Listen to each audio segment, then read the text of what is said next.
Hi everyone, my name's Tim Baker from the University of Aberdeen, and I'm absolutely delighted to be able to talk to you about Iain Crichton Smith today.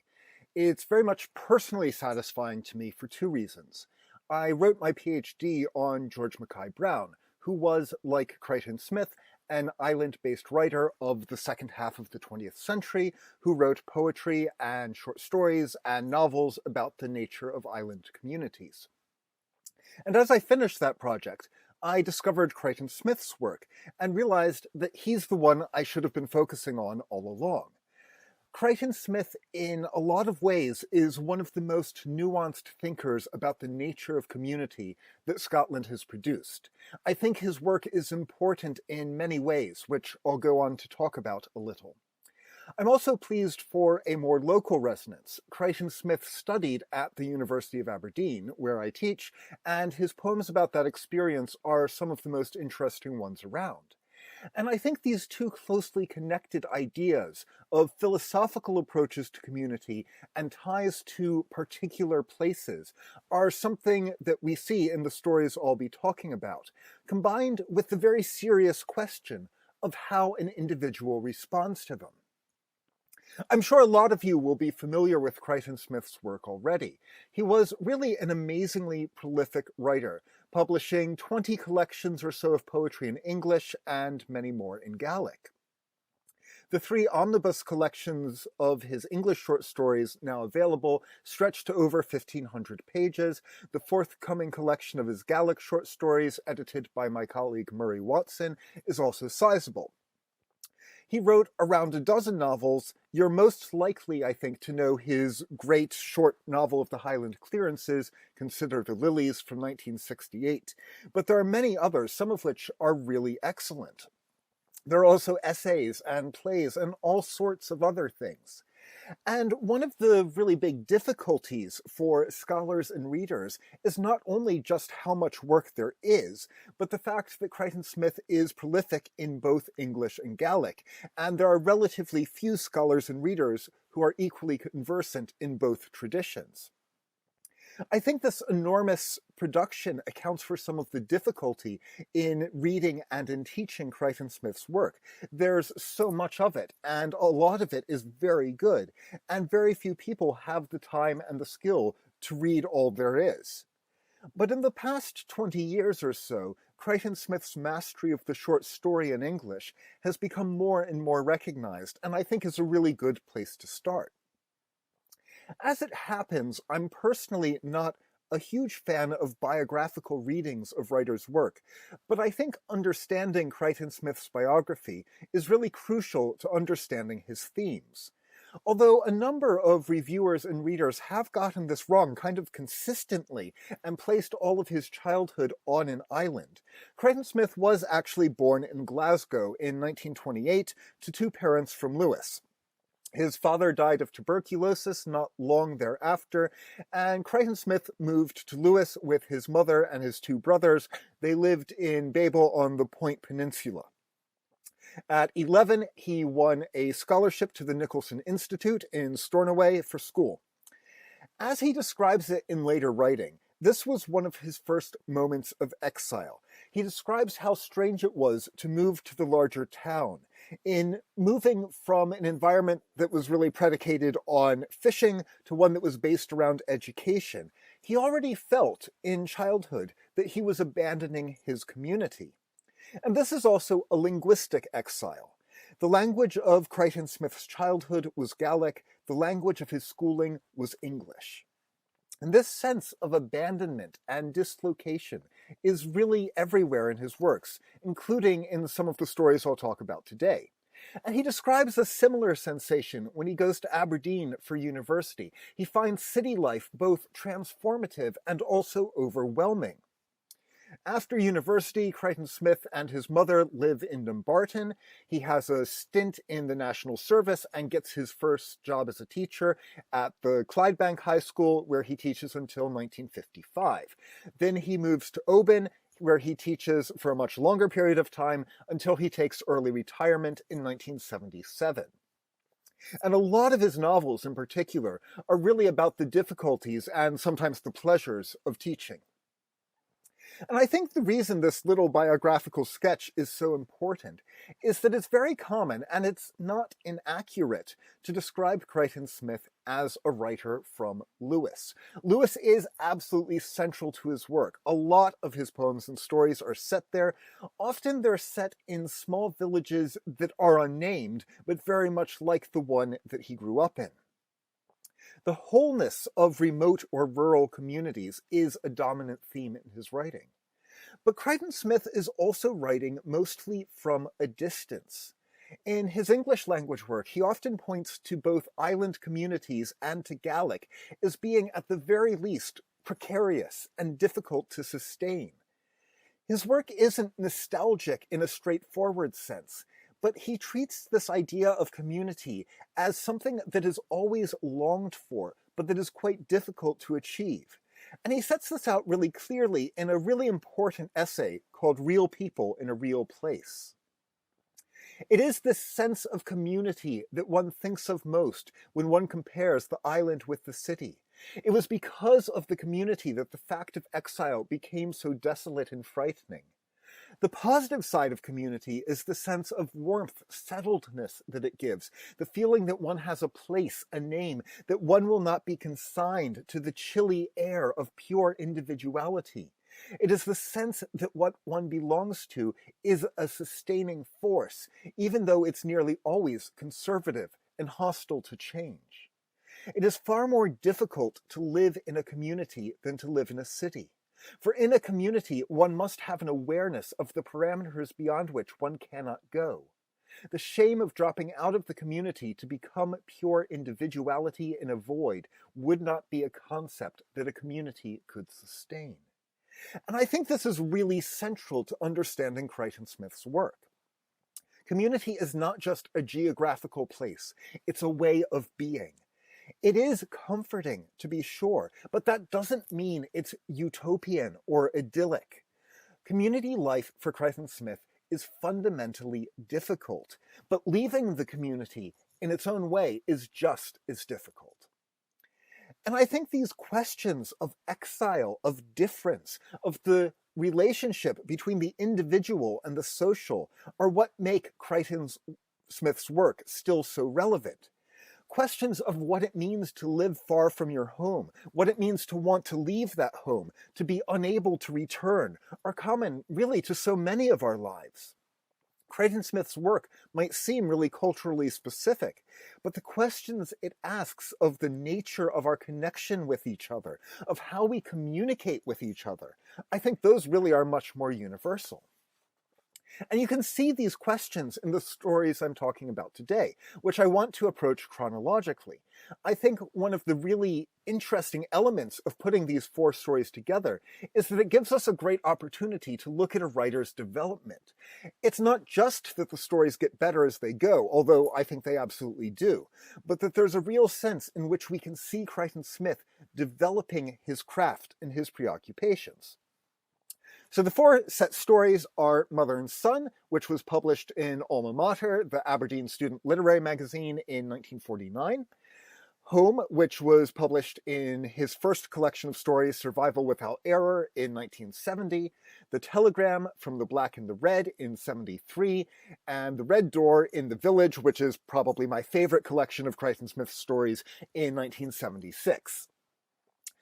Mother and Son is very much an early work. It's published when he's just 21, and I think it gives us a good sense of his early style and interests. The first thing we notice when we read it is how static the description is. The opening paragraph is 2 pages long, and not that much is happening here, really. John, who's the son of the title, comes in from the outside, he lights a lamp. But every feature of the room, of John's face and his mother's face, is described in tremendous detail. And the effect of this is the sense we get that the following conversation, in which the mother berates her son for not getting a job or for being the person she wishes him to be, and in which the son responds really defensively, this is a conversation that happens all the time. It's a really interesting use of description, not to move the plot forward, but to do the opposite, to make us feel how stagnant this is. And we get this in the descriptions, which combine person and place. John is described as an island beset by the waves, which represent his mother, and he's described as being a boat on a limitless ocean. The world we get is confined, it's relentless, and we know that our protagonist is adrift in it. And one of the things we realize in the story, and I think this is really key, is that we're getting a very partial, biased picture. The mother and the son are both beset by their duty of care for the other, and both of them are made miserable because of it. And you see this sense of self-defeat much more clearly in Home.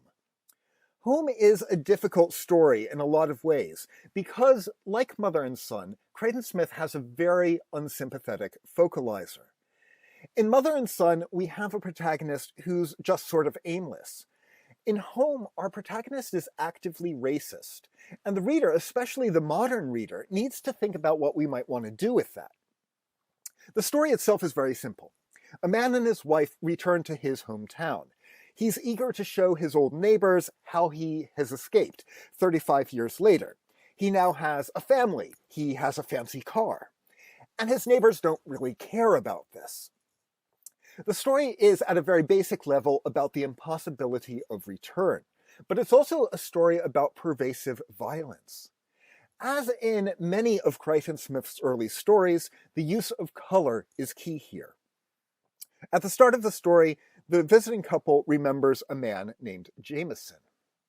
Every Friday night, he would dress up in his best blue suit, neat as a ray or razor, and would wave to his wife who was following his progress to the road from an open window, her scarf tied around her head. He would go off to the pub and pick a fight with a Catholic, or more likely 3 Catholics. At midnight, he would come home covered with blood, his face bruised a fine Protestant blue, his clothes dirty and brown. Jameson then goes on in this memory to beat his wife. The couple remember him, and then they move on. But the description here, as in Mother and Son, is really crucial. First, you'll immediately notice how written the description is. We immediately notice the alliteration, the rhymes. This is a literary creation. We note the way ray moves into razor and how we move from something associated with, say, the sun to something associated with violence. And we notice the transformation of blue because of that, from the suit to the bruises, to blue as a sectarian color, and then back to more bruises. The color is partly symbolic, but it's also a connective tissue. Crichton Smith is emphasizing here how we notice things, how we connect things. And this is kind of a throwaway description because Jameson isn't a character in the story. But he is mentioned again towards the end, as the protagonist is reflecting on how run down his community seems to him now. He thought of razor-suited Jameson setting out on a Friday night in his lone battle with the Catholics. Where was he now? Used to be a boiler man or something. By God, he would have sorted them out. His wife used to clean the cinema steps on those big, drafty winter days. We get from the razor on this desire for violence, for antiquated ideas of what we might now call toxic masculinity. The protagonist is confident that older generations were somehow better than current ones. And yet the description is kind of odd, because the man himself has been forgotten. But it's also revealed in this second mention that his was a lone battle, where his wife was much more firmly enmeshed in the community. And we get the same dynamic with the story's racism. The protagonist keeps thinking that he's being treated as if he were an African, which for him means that he's being treated badly. And as the story goes on, we realize that the man has been, in the decades between his childhood and the present, somewhere in Africa serving some colonial project that he has been enforcing through some level of racist violence. So what we're getting here is actually 2 stories. On the one hand, we have the surface story, which is about a man who has kept himself separate from his community and is unable to return. Like so many of Crichton Smith's stories, it's about exile, and it's about how the individual, once they're adrift from their community, can never feel the sense of assurance they might have possessed in childhood. On the other hand, it's pointing more implicitly to two more nuanced ideas.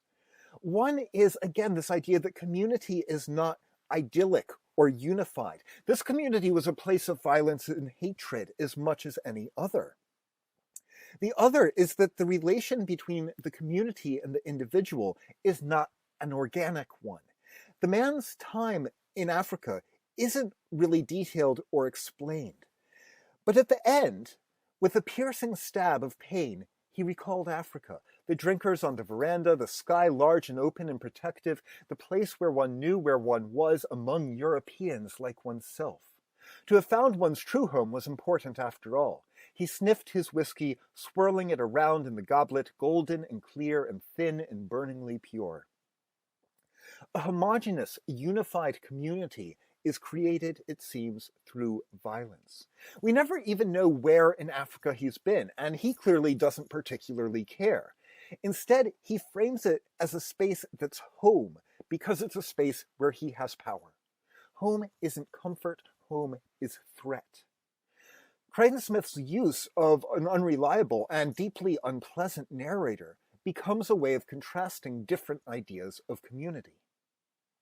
But again, the color element is really important. Crichton Smith's use of color isn't, again, directly symbolic, but it's pointed. He has, along a series of autobiographical stories about a figure named Murdo, not the same Murdo we'll see in The Red Door, that really poses this idea well. Murdo, as a child, is, like Crichton Smith, torn between the Gaelic of his home and the English of his school. A very odd thing happened then. One half of Murdo, vertically visualized, had the color red. The other half had the color black. Also, it seemed to him that half his tongue spoke Gaelic, the other half English.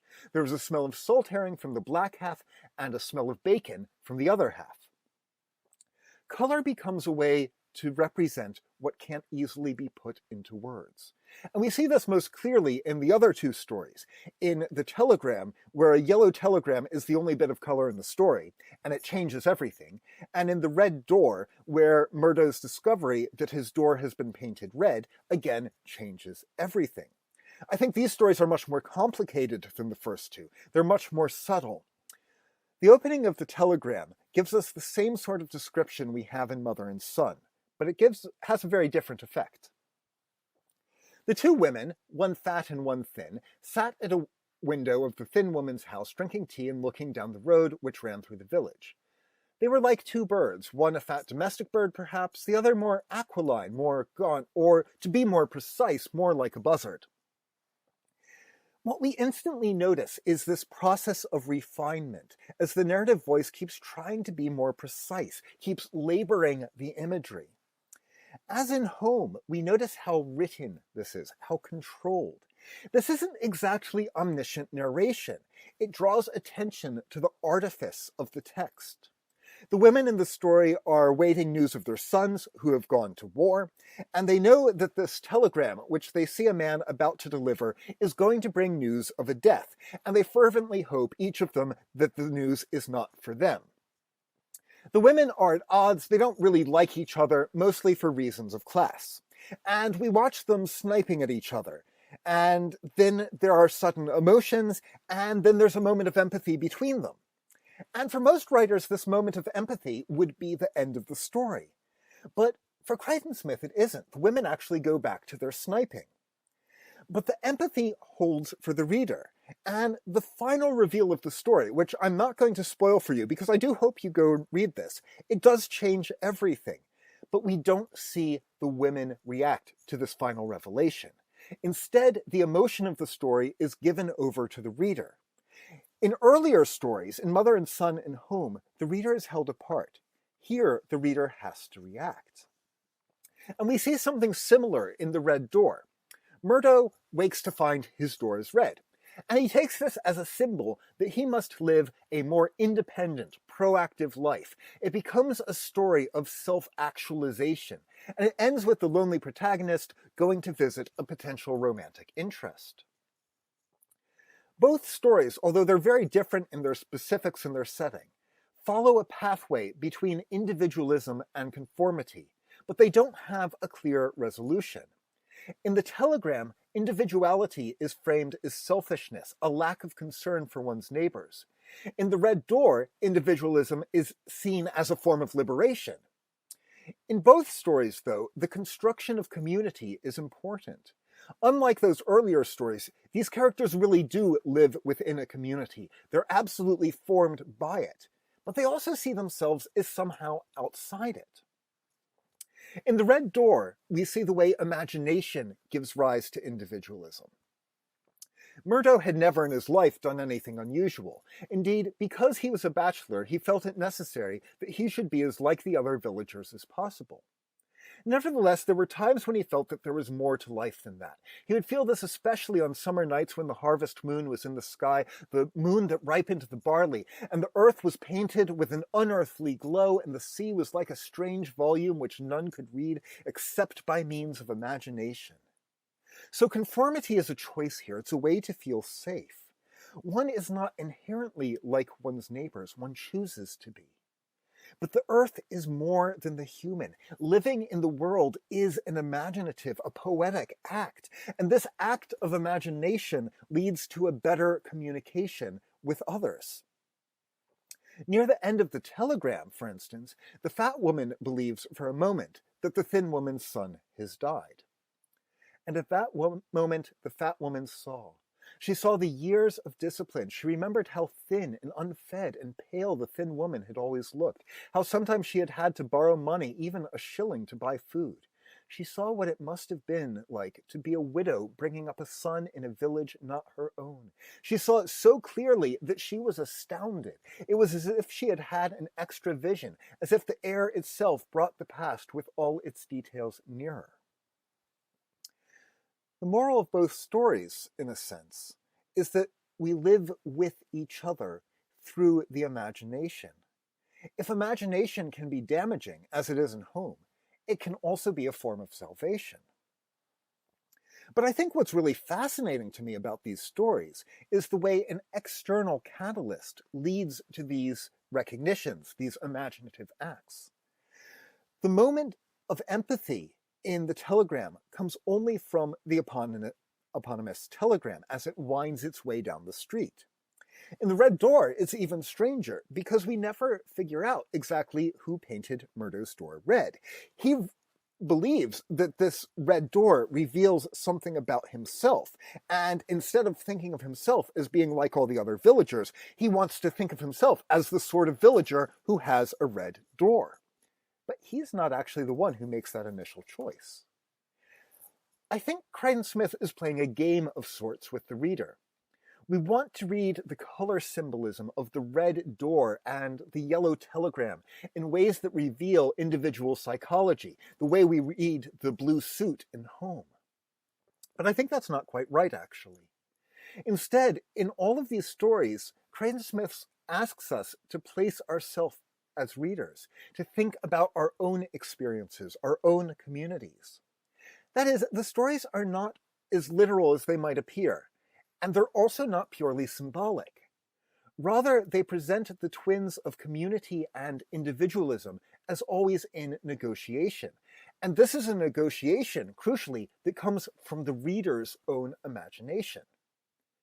Halfway through the telegram, there's a very curious drop into the second person, only for a sentence. But the thin woman didn't gossip much. You couldn't feel at ease with her. You had the idea all the time that she was thinking about something else. The you being mentioned here in this one sentence is clearly the fat woman, but it's also us. We are implicated in the story. And I think this is central to what Crichton Smith is doing in all four stories. Reading about a community involves us in that community, the community of texts and readers. And what we do with that is ultimately up to us. So I think there are a couple useful approaches to these stories, really. The most straightforward is looking at the changing nature of description, focusing on color. It's a really good route into the stories. The second way is then to look at what that description obscures, what's left out, what's underneath this. But I think where Crichton Smith's work becomes really dynamic is in its ethical demands and its engagement with the reader. If community, in terms of villages, say, is hard to stay in and hard to leave, the stories are the same way. In various ways, I think these stories are really uncomfortable reading, but they demand our attention. They give us difficult choices. And I think that sense of difficulty, the sense that there is a lot there that really can be quite straightforwardly explained, and also much that can't. I think that's what's really rewarding about these works. Thanks for listening.